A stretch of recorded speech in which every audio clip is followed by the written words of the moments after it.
Hola otra vez. Bueno, mucha gente cree que la guerra civil empezó el 18 de julio de 1936, cuando realmente no es así. Esa es la fecha oficial. La fecha extraoficial fue octubre de 1934. En ese momento estaba gobernando la CEDA, que era la Confederación Española de Derechas Autónomas, con la ayuda de José María Gil Robles, pero con la ayuda del Partido Republicano Radical de Alejandro Lerroux. El caso es que la derecha ganó en 1933 las elecciones generales, la izquierda no lo aceptó, el PSOE, el Partido Comunista, y el socialista Indalecio Prieto dio un golpe de Estado en 1934, es lo que se conoce como la Revolución de Asturias, y fue aquí cuando realmente empezó la guerra civil. Los socialistas y los comunistas y los anarquistas cometieron un genocidio en Asturias y también en Cataluña. Aquí, en lo que se refiere a Cataluña, hablaremos de Lluís. En Cataluña, a Lluís Companys, que fue el presidente de Esquerra Republicana de Cataluña, Izquierda Republicana de Cataluña, y fue el presidente de la Generalidad de Cataluña durante la Segunda República, en 1934, aprovechando el golpe de Estado ideado por el socialista Indalecio Prieto en 1934, él declaró la independencia de Cataluña. Claro que al final, en ese momento, pues cuando el ejército fue para allá, los de Izquierda Republicana de Cataluña se escaparon por las alcantarillas, como las ratas que son. Entonces, obviamente, en Cataluña veneran a este señor cuando realmente Companys, Lluís Companys, es el responsable del asesinato tanto directo como indirecto de más de 5.000 católicos en Cataluña. Por tanto, no debe ser venerado. Es un terrorista, era un terrorista, al igual que muchos dirigentes del Partido Socialista, de los que hablaré en el próximo. He hablado en uno de los vídeos de la Revolución de Asturias, del Terror Rojo, en octubre del 34, ideado este golpe de Estado por el socialista Indalecio Prieto. Se cometió genocidio de católicos, sobre todo en Asturias, y fue el general Francisco Franco Bahamonde el que fue a Asturias a detener ese golpe de Estado. Entonces hubo muchas detenciones y se paró el golpe de Estado. Aquí sí que hablamos de golpe de Estado, porque obviamente existía la Constitución de 1931, que es en la que se sustentaba la Segunda República, que ahora ya también más adelante hablaré cómo realmente se instauró la Segunda República, que fue de una forma inmoral y amenazando de muerte a su majestad Alfonso XIII. Realmente fue algo inmoral, e incluso hay historiadores que admiten que legalmente no existió la Segunda República. ¿Cómo se implantó la Segunda República el 14 de abril de 1931? Pues había tres padres espirituales de la República. Estaba Pérez de Ayala, estaba el filósofo José Ortega y Gasset y el médico Gregorio Marañón, que era el médico personal de Su Majestad Alfonso XIII. En realidad, se instauró o se impuso sin ningún consenso con las fuerzas políticas y engañando al pueblo. Se celebraron elecciones municipales y se hicieron pasar por plebiscitarias. O sea, a la gente no se le preguntó, no se le pedía si monarquía o república, sino que simplemente que votara a los alcaldes. Resulta que los concejales monárquicos fueron superiores a los republicanos, pero aún así se impuso la Segunda República y se amenazó de muerte a Su Majestad Alfonso XIII y a su familia. Entonces Alfonso XIII, para evitar una guerra civil, se fue de España, pero no abdicó. Como he explicado antes, la Segunda República se impuso de forma inmoral y también hay que tener en cuenta que aunque Alfonso XIII se fuera de España, no abdicó. Eso significa que legalmente seguía siendo el rey. Y a pesar de que los concejales monárquicos eran superiores a los republicanos, aún así las fuerzas republicanas, normalmente de izquierdas, dijeron que la gente quería república, cuando realmente fueron unas elecciones puramente municipales, no fueron plebiscitarias, no se le preguntaba a la gente si monarquía o república. Pero aún así el 14 de abril del 31 impusieron la Segunda República y una constitución que, si uno la lee, es un ataque directo, es una declaración de guerra a la Iglesia Católica. Y ahora veremos que este fue uno de los puntos fundamentales que nos llevó a la guerra civil, que en realidad fueron el PSOE, el Partido Comunista y los anarquistas los que nos llevaron a la guerra civil. De 1931 a 1933 gobernó el partido de izquierda republicana, pero no de Cataluña, nacional, de Manuel Azaña. El periodo del 31 al 33 supuso una gran crisis moral, una gran crisis económica. No llevábamos ni un mes con la Segunda República y en mayo ya empezó la quema de conventos, o sea, fue un anticlericalismo. Además Manuel Azaña era anticlerical, odiaba a la Iglesia Católica y por eso empezó con la quema de conventos, la destrucción de patrimonio, crisis moral, crisis económica, divorcio en 1932, el aborto, se puso la asignatura de religión como optativa, se quitaron los crucifijos de los colegios, se le quitaron los cementerios a la Iglesia Católica, en fin, empezó una persecución contra la Iglesia y provocó una crisis moral y económica muy... Como he dicho, el periodo del 31 al 33 fue económicamente asqueroso y moralmente también, y entonces en 1933 se celebraron elecciones generales y ganó la derecha, la CEDA, Confederación Española de Derechas Autónomas, de José María Gil Robles, pero necesitó el apoyo del Partido Republicano Radical de Alejandro Lerroux. La gente fue a votar en masa a la derecha en 1933 por la crisis económica gordísima que sufría España. Una de las causas por las que la Segunda República fracasó fue porque la izquierda, el PSOE, el Partido Comunista, la izquierda republicana, etc., nunca aceptaron que la derecha pudiera gobernar en la República. Consideraban los partidos de izquierda que solo los partidos de izquierda podían gobernar. Entonces, por eso... en 1934, el socialista Indalecio Prieto protagonizó, ideó el golpe de...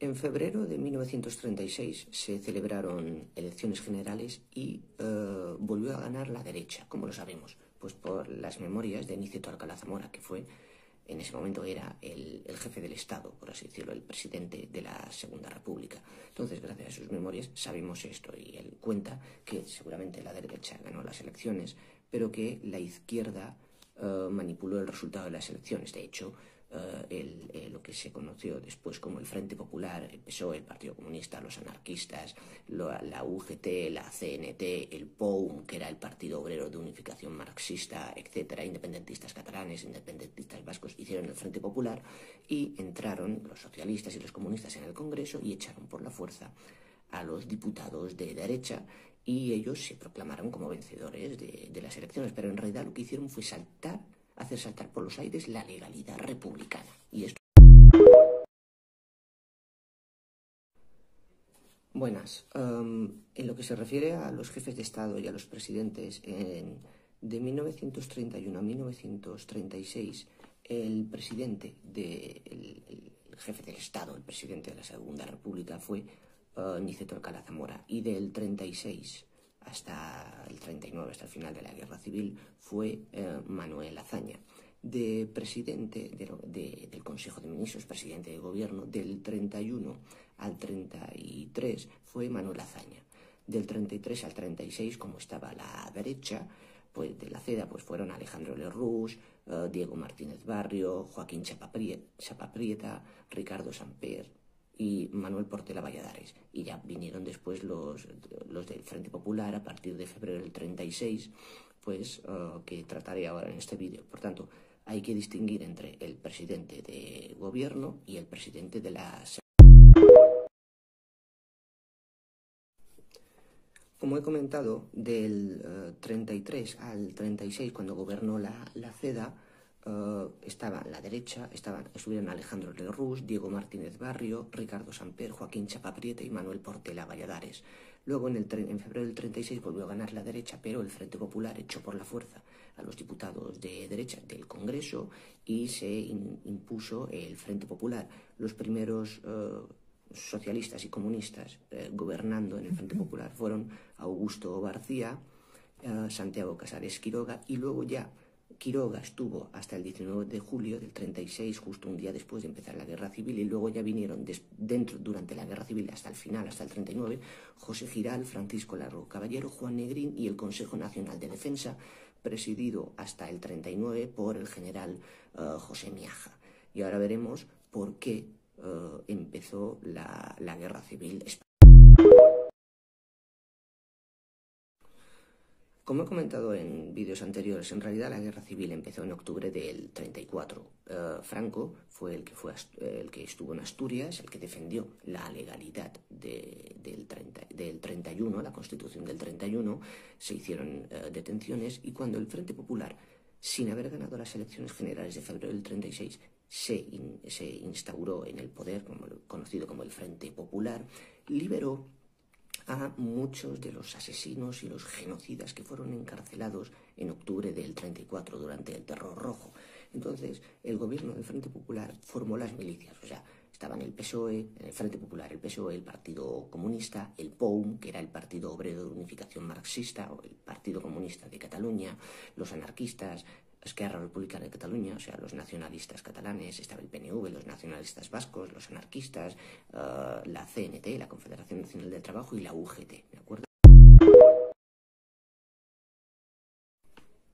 Como he comentado, el Frente Popular, sin haber ganado las elecciones, lo que hizo fue liberar a genocidas que fueron detenidos en octubre del 34 y formaron las milicias. Entonces se empezó a detener a católicos por el mero hecho de ser católicos. Se entraba en las facultades de teología y se cogía a todos los seminaristas, se iba por abogados, maestros, sacerdotes, fruteros, todo el que fuera católico. Lo que se pretendía era borrar del mapa a la Iglesia Católica, a la tradición judeocristiana. Ese era el objetivo. Entonces, a partir de aquí, pues ya en el 18 de julio del 36 empezó la Guerra Civil, pero veremos en el próximo vídeo que en realidad Franco no estaba de acuerdo con el alzamiento, no golpe de Estado, alzamiento.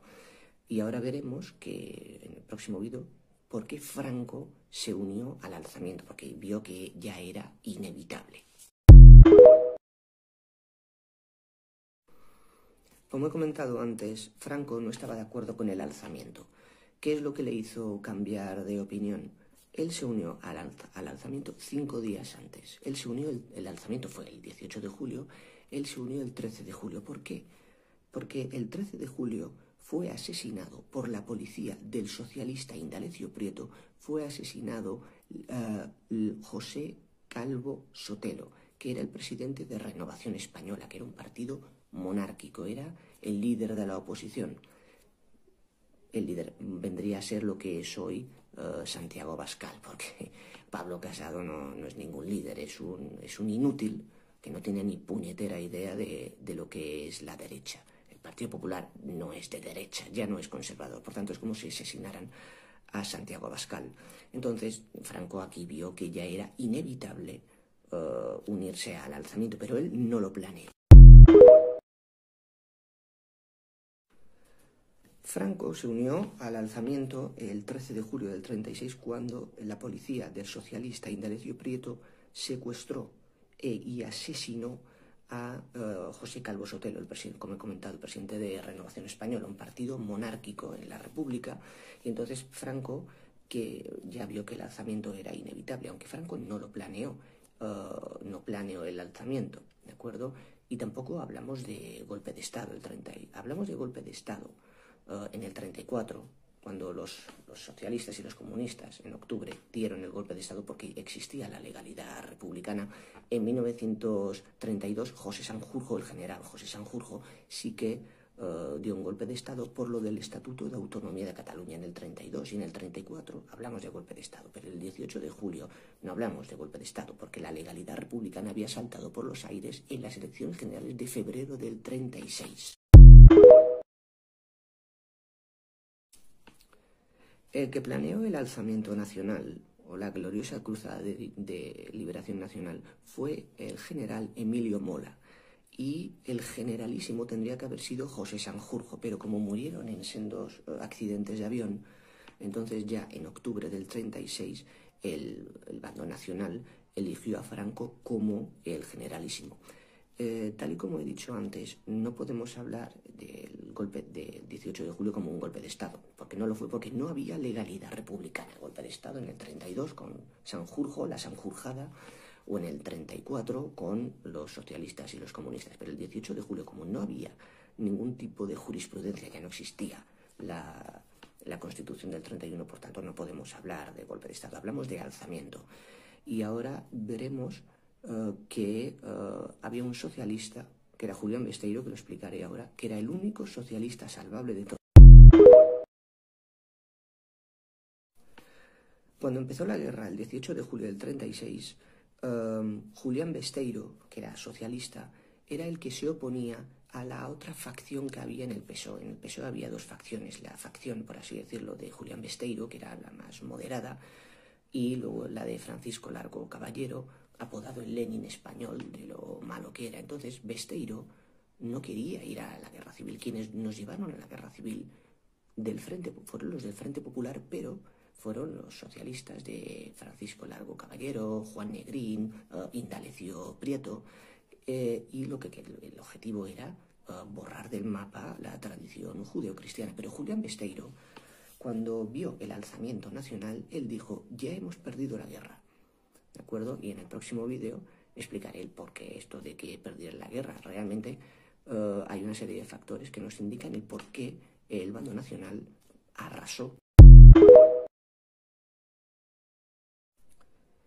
El Frente Popular, el PSOE, el Partido Comunista, los anarquistas, etcétera, nos llevaron a la guerra civil, querían la guerra civil. El bando nacional no quería la guerra civil, lo que quería era llegar al poder para evitar una guerra civil. El alzamiento realmente fue una legítima defensa, porque se alzó en armas media España. Y fue lo que le llevó a Julián Besteiro a decir esto, de que ya hemos perdido la guerra. Porque media España no estaba dispuesta a morir ni de hambre ni fusilada. Y la gente se alzó en armas. Que, por cierto, en el año 2002, el expresidente José María Aznar condenó el alzamiento nacional. Y lo que hizo fue condenar, fue echar por tierra, fue negar el hecho de que personas, de que millones de españoles, la mitad de los españoles, les negó el derecho a poder defenderse, porque el alzamiento fue una legítima defensa y no fue un golpe de Estado.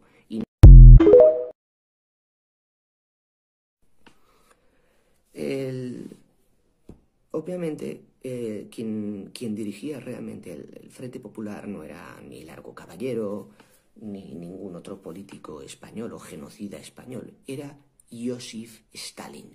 Si uno mira las estadísticas de millones de muertos de los principales genocidas, el primero es Mao Zedong, el segundo Joseph Stalin, el tercero Adolf Hitler. Entonces Stalin tenía un hombre de confianza aquí en España, que era Santiago Carrillo, era del Partido Comunista, que fue uno de los principales responsables del asesinato de más de 5.800 católicos en Paracuellos del Jarama, que explicaré en el próximo vídeo qué es lo que hacían con ellos y de dónde sacaron a todos los presos, ¿de acuerdo?